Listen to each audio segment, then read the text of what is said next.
Ladies and gentlemen, welcome back. This is Christopher Aaron. It is July 30th, 2020. We are going to talk about an important topic. We're going to look at the potential for a US dollar collapse. Let's see what the visible evidence for this is. Before we do that, though, I think we should acknowledge here, just a brief pause, and acknowledge gold as priced in US dollars. New all-time high for the history of mankind.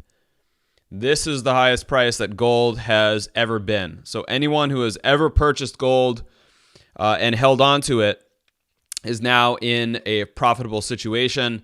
And this is a very powerful chart because when we finally clear above this former resistance level, which we are in the process of doing right now, I think there's going to be a bit of back and filling, perhaps a little correction coming in. But after that initial correction, we should be seeing a powerful wave higher here in the gold market that should last for some years. And this should begin to pick up some mainstream attention. So do you want to buy at exactly this moment? We can talk about that individually. I'm not going to cover the gold trajectory in this video, but I did want to acknowledge here that we have gold at an absolute all-time high as priced in the world reserve currency. And this is monumental when this happens. If you think about it, gold has been used for 5,000 years or longer as a store of wealth, and this is the highest price ever. So what I do want to talk about more, and this is going to be related, is what? A bit of the inverse, a US dollar collapse. Let's take a look at the evidence for that in this video on this end of July broadcast. I want to remind you to hit the subscribe button for these free videos, and furthermore, hit the little bell icon so you get notified when these are released. We publish several times a month here, as often as we can, but it's not every week. So this way you will get a notice when we publish. Let's talk about what's going on here. So there was a Federal Reserve meeting here in the United States, the U.S. Central Bank. This was yesterday. This man, Jerome Powell, the head of the Fed, gave a press conference, a virtual press conference, and interest rates are being held. They're being suppressed at near 0% here in this country. And, you know, we could take a couple of hours and dissect the full press release, look at every little phrase that they gave there, but there's really no need to do that. I'm going to summarize it here for you in just a couple sentences. Jerome Powell said, "We will continue to do what we need to do to support the economy during the coronavirus pandemic." And taking that phrase and filtering it through our handy machine here that gives us real-world language means we are going to print as much money as we need to for as long as we need to make sure that asset prices remain elevated.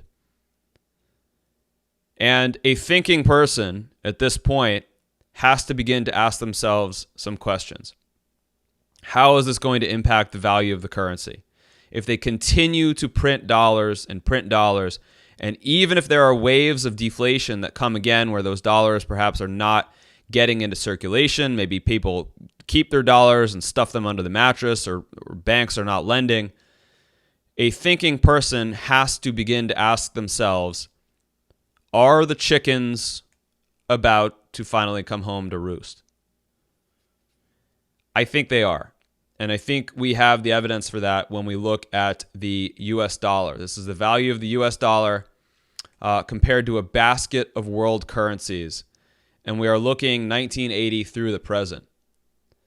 And every color that you see here on this chart, aside from the color of the chickens here, has a meaning. So when we look at this long-term, right, broken multi-decade downtrend, broken right there, that is turquoise for broken trends. When we look at the primary long-term trend that we are now in, which began at the 2008 lows, and we had basically a functional double bottom with the 2011 low. Of course, this double bottom corresponding with the previous, now we can say the previous all-time peak in gold from 2011. And so we have been in a rising dollar long-term trend here for greater than the last 10 years. and look at exactly where we are now. So you can see the importance of these trend breaks. When you have a multi-decade trend break like this, it tends to mean a shift in the market for several years at the very least is underway. And right now, the dollar index has closed just a couple fractions of a point below this 94 level, which is the must-hold level for the rising trend, this gently sloping rising trend that we are now in, that we've been in here for the last 10 years. And I will tell you, from someone who primarily studies the charts, as we've talked about already, I understand the fundamentals. I believe that the fundamentals drive the charts. The problem with just studying the fundamentals is that it is impossible for any human being to know all of the fundamentals. There is literally no way, because the fundamentals are a combination of what every buyer and seller in the market is thinking. And there is no way to know what every buyer and seller is thinking. The only way to attempt to know that is to study the price. So we look at the price here, and what I'm trying to say is, from having studied these charts here across many different asset classes, when we get a legitimate breakdown in a multi-decade trend that had been attempting to form here, a recovery trend in the dollar, when we finally get a break of this level, and like I said, it's coming in at 94, we're fractionally under that as we're speaking here. I would like to see a close here for 2 weeks in a row below the 94 level to start to say this looks legitimate. When we finally get that, it is going to signify that the dollar has years of declines ahead of it. So if we think, well, gold has been pretty strong in most major currencies. It's just starting to perform well in the US dollar. Most major world currencies, gold is already well at a new all-time high. It has been for several years. We're just seeing that in the US dollar. How good could gold do if the US dollar actually breaks this 11-year trend now? And so I think what is about to happen here, my read on the technicals for the US dollar, is that it's not quite ready to give up the ghost yet. It's not quite ready to break the lower boundary of this channel, which is so important to see a shift of that trend. I think we're going to have something like a 1 to 3 month, perhaps even extending into the early part of 2021. A little bit of a bounce here. I would be very surprised if all those dollar holders who are also following this chart just let it collapse immediately. We should see perhaps one final bounce here, and then I think this thing is getting ready to go. And we'll look at some of the reasons why I think this is actually going to happen in just a moment. But I want to show you first how this breakdown would play out. We would see the initial break into the early part of next year. We should then see a bit of a recovery rally because we have some decent support here on the dollar index at the 87 level. You can see how this acted as support here in the dashed black line, this 87 level. So I think once we get the initial break of the channel, we see a bounce at 87, perhaps up into the 90s again. And then we get the beginning of a major new trend lower. And I'm telling you, below 87, you can see that right here, there really is not a whole lot of support until all the way down at 80, this consolidation back here. But to be truthful about how I read this from a technical analyst standpoint, below 87, the dollar begins a new bear trend, and this should be trending lower. It doesn't have to outright collapse, as some of the hyperbolic headlines like to say, but it should be a dollar bear market that is taking several years to play out here. The logical test for that is the all-time lows, and I'll tell you what, if we're talking about, well, we had a 30-year bear market and only a 10-year advance, boy, that's a weak advance. And then we can talk about what might happen when the dollar retests its all-time lows and what if it fails at its all-time lows. We're looking forward, obviously, several steps into the future. The first thing is I think we see a bit of a final recovery rally here before we break this trend for good. Why do I think we are going to break that trend for good? I think we have early warning indicators here. I think what we're seeing in the precious metals right now, and let's talk about silver. especially this move in silver. We were talking about this, guys, just a few weeks ago. I was saying, get ready. This thing is about to have a major move. Boom. Look at that impulsive breakout that we've seen of the final downtrend here, shown in blue and silver. And the point is, I think that this move, this is happening now in silver because the precious metals are anticipating that the dollar is going to break down. It's going to break that channel here over the next 1 to 6 months. And so we're getting a preemptive move in the metals as people position themselves to get ready for that next dollar bear market that is setting up. So what is shaping up for silver here? I'm going to give you my best read. So a lot of people were not prepared here in the last several weeks. We had several flash updates going out to premium subscribers about silver purchases that we were making here right as we were observing this breakout. So if you missed this move, what I want to tell you is that I think we are setting up for one more gentle decline here. We will talk about some of the support levels. I think there is support here at the $21 level, but to be honest, I don't know that it's going to get that low. I could see silver dropping perhaps only back into the 22s. I think this is going to be a gentle sloping bull flag type of grind looking formation. It should last anywhere from 1 to 4 months. And then I think this market sets up for the next impulsive wave higher. And you can just see it on the charts here. You know, it's no random coincidence that we bumped against $26 and change and then got rejected, right? That's a very strong resistance going back here to 2011. When this breaks, which should be on the next impulsive move higher into 2021, I'm telling you, look at this chart. There is another air pocket on this chart. There is no resistance, no strong resistance once we get above 26 until the 34 or 35 region.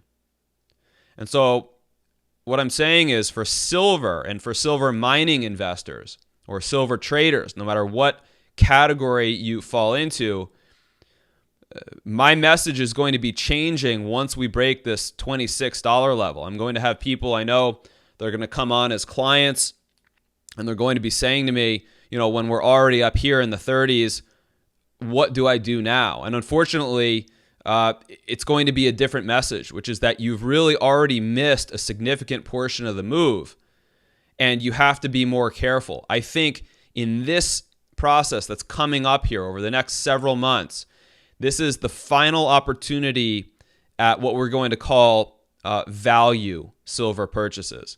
Once we get up into here, this is going to be secondary purchases that will carry more risk with them. So keep that in mind. That's where we are with silver. Let's talk about another one of those things that appears to be anticipating that the dollar is going to be breaking down over the months ahead.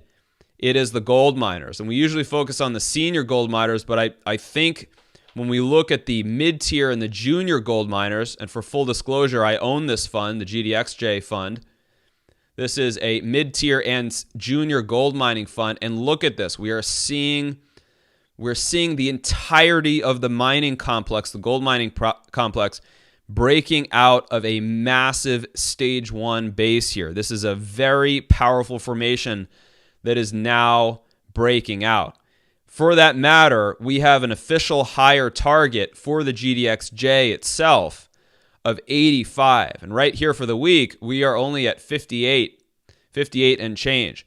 So what I think is setting up for the mid-tier and the junior miners is a bit of a back off here over the course of the next 1 to 4 months. This will be your final opportunity to add in to the junior miners, and then I think we get another impulsive move higher, at least to this 85 target. And if gold continues to accelerate at that point, I see no reason why the GDXJ is not going to approach its former all-time high, and this is going to be something like a 200% gain still coming ahead for, we're talking about the average of about 50 different gold miners here. And of course, we have some individual gold miners that are going to vastly outperform these averages. That said, I think it's a good idea to have a mix of the sector funds, so you have some guaranteed leverage. And then I think it's a good idea to buy certain individual miners for a real home run type of potential. Of course, I also think it's a good idea to own the physical metal. It's not either or. It's different forms serve different purposes. I see the physical metal, just to let you know, from a strategy standpoint, if you're a stacker, I see the physical metal as my savings account. So when I have profits in a trade or I have profits in another aspect of my business, I think it's very powerful to crystallize portions of my wealth in my savings account, which I call my physical gold and silver holdings. For that true home run potential, I think you have to start to look at some of the undervalued gold miners. We have one gold miner that is up 400% in the last 6 weeks alone. And this thing, I think, is just getting going. So I do want to tell you, there is still plenty of opportunity. You look at what is happening here with the dollar trying to break down. I think there's one more bounce coming and one more minor correction, if that, in the precious metals before we get the next impulsive move higher. This is the time to be doing your planning. This is the time to be doing your research. If you would like our guidance with that, I would be happy to have you join our team here. We have a service called Precious Metals Intelligence, where we publish weekly videos such as what you're seeing now, but much more in depth. Every week, we cover gold, silver, the US dollar, the US stock market, the rest of the commodity complex, as well as the exact gold and silver miners that we are buying and selling here, with flash updates right to your inbox at the moment that we make those decisions. So very powerful time to be thinking about investing in this market. But as I said, some months from now, when we start to approach those targets and those higher breakouts in silver and the gold miners, it will have been, especially for value purchases, it will be too late. We'll have to be looking at higher risk purchases at that point. So make sure to use this window wisely. If you would like to work with me one-on-one, please know that I do individual consultations with investors who are just beginning, as well as advanced investors who are diversifying multi-million-dollar portfolios in the sector. I don't take any funds or any fees from any of the sector funds that we're talking about, any of the companies, any of the dealerships that we're talking about here. I work entirely with individuals from an independent standpoint. And so I'm allowed to share my opinion and my research in a way where I don't have to try to push you in one direction or another, but we can sit down and we can plan things from a logical, chart-based, data-driven metric. That's what we do. I do want to thank those people who are supporting this channel on Patreon. Your support means very, very much to me. Make sure to hit the subscribe button. Watch the dollar index at the 94 level. A couple of weekly closes, let's call it 2 weekly closes, solidly below 94. And in our model, the dollar enters a bear market.